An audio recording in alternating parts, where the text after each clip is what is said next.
Nous ne voyons pas. 2020, c'est trop à côté. 2025, c'est trop à côté. Il faut aller jusqu'en 2050 pour le bien-être des Ivoiriens. Vous ne pouvez pas avoir la chance de disposer d'un homme d'État qui a une telle posture sur l'échiquier international, dont l'aura, la personnalité influente, les états de service sont légion, appréciés unanimement. Qu'au motif, parce qu'il a 83 ans aujourd'hui, c'est que nous devions même au demeurant applaudir et espérer que demain nous en soyons au même niveau. Mais il n'y a qu'à regarder dans l'histoire les traces qu'il a laissées et qu'il continue de laisser. Pour que ce pays reste en paix dans un environnement hostile depuis quasiment une quarantaine d'années, du Ghana au Mali, du Mali à la Volta, de la Guinée au Libéria. Que de vicissitudes, que de vicissitudes, que de difficultés, que d'images tristes du fait du manque d'hommes d'État à l'allure charismatique, dont la prégnance sur les siens est telle que même ceux qui le combattent de jour, la nuit venue, ne tardent pas à reconnaître qu'il a de la qualité. M. Ouattara a réfléchi. Peut-il se soustraire de l'appel des siens? Ce que nous vîmes les 20, 21 et 22 septembre, applaudir les leurs. Mais pourquoi ceux qui ne sont pas de ce parti s'en indignent-ils et s'en plaignent-ils? Mais ceux qui sont du parti de M. Ouattara considèrent que c'est lui. Et il a pour lui, M. Ouattara, l'histoire. Il a pour lui les faits d'armes, ici. Tout à l'heure, je l'ai rappelé. Parce qu'il y a une faiblesse dans ce pays. Ils ne savent pas se remémorer. Ils ne savent pas prendre en compte le sens de la marche de l'histoire et des hommes dont les traces sont dans l'histoire. Et que nous doit prendre pour exemple, pour éclairer les lanternes, pour que les édifices qui ont été construits restassent et que le peuple en tire profit dans la quiétude. Très bien. À l'issue de chaque conseil des ministres, j'ai une dizaine de questions en divers que je pose aux ministres. Je dis par exemple, j'apprends que l'autoroute dans la partie de Tumodi, donc Yamsokro, il y a des problèmes. Pourquoi? Dites-le moi. Proposez-nous des solutions. J'apprends que au CHU de Trècheville, on a des problèmes avec les équipements, et ainsi de suite. Donc nous, vous voyez, mes collaborateurs me disent d'ailleurs, Président, vous travaillez trop. Mais je leur dis, moi j'aime travailler. C'est une passion pour moi de régler les problèmes des Ivoiriens, de le faire au quotidien, jour et nuit. Plusieurs ministres vous diront que je téléphone aux ministres ou à 7 h du matin, ou quelquefois à 23 h le soir. Ils savent qu'à tout moment, le président de la République peut les appeler, parce que nous sommes au service des Ivoiriens. Et nous devons donner des résultats. Et les Ivoiriens commencent à voir les résultats de ces efforts, et nous continuerons.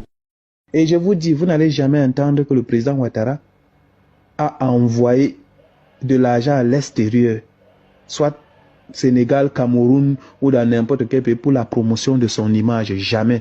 C'est son bilan qui parle à sa place. Et il n'est pas dans les histoires que on m'a empêché quand je voulais construire telle chose, il y a eu ceci. Jamais. C'est un homme qui ne parle jamais. Et c'est son bilan qui parle à sa place. Et je ne sais pas comment on peut convaincre un peuple. Quand toute l'Afrique souhaite. Monsieur Tchomba, moi je vous rappelle une chose ici. Regardez le ballet diplomatique qui est en Côte d'Ivoire là. Les grandes puissances même d'Afrique là, qu'on dit aujourd'hui que ce sont les modèles là. Je parle ici, en l'occurrence, je prends l'exemple du, on appelle ça que quoi, l'Afrique du Sud. Le président sud-africain est déjà venu combien de fois chez vous? Chez nous au Cameroun, jamais. Hein. Regardez l'Angola, ils viennent s'imprégner.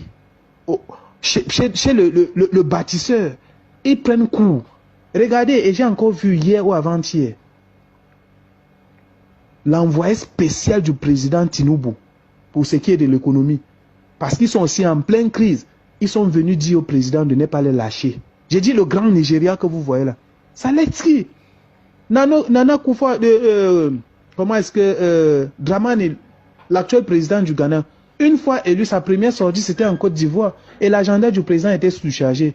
Et il est encore revenu. Il est déjà venu 2 fois déjà, depuis qu'il a été élu. Mais ça c'est du jamais vu. Il faut savoir lire sur les grandes lignes. Mais vous avez une perle rare comme ça là. Vous avez le lingot d'or. Et il y a des gens qui sont là, au parcours inachevé, les gens qui n'ont jamais rien construit dans leur vie, quand ils se pavanent partout, ils n'ont pas de référence, ils se permettent d'attaquer un homme digne comme ça là. Non, jamais, on ne va jamais accepter ça. Et moi j'ai dit, comme il y a des gens qui veulent aussi parler, c'est la République qui gagne. C'est le développement. Monsieur Tchomba, je vous assure, j'ai coulé les larmes quand j'ai vu la semaine-ci qui venait de terminer, qu'on était en train de tester le métro. Mon Dieu. J'ai demandé à ma tante a demandé, j'ai montré l'image à ma tante. Ma tante me dit, il y a encore quoi en France? Des attaques ou c'est quoi? J'ai dit non, tu me parles de quelle France? Ce n'est pas en Europe. Ça là, c'est ce qui se passe actuellement à Abidjan. Ils sont en train de tester leur métro. Donc les travaux, l'inauguration, elle dit non. Après, j'ai dit, ok, regarde bien l'image, hein, observe. Après, il y a un grand journaliste qui a partagé ça. Elle dit, ah, où? J'ai dit à Abidjan, elle dit que mais. Vous savez, en Afrique francophone en général, hein, il n'y a aucun pays qui a une ligne de métro. Et c'est la Côte d'Ivoire qui va pour la première fois nous doter de ça. Ça veut dire que nous, comme c'est notre souhait, on n'a pas encore eu quelqu'un qui peut nous offrir ça. On va au moins se faire le pèlerinage en Côte d'Ivoire pour goûter à ça. Et je vous...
Vous voyez, hein, la dernière page ne veut pas se détacher.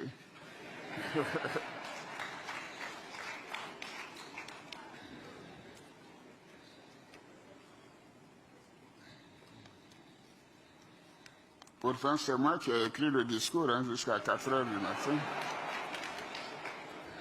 Bon, mais écoutez. Oh, c'est la dernière page. Bon, mais donc, voilà, c'est la dernière page.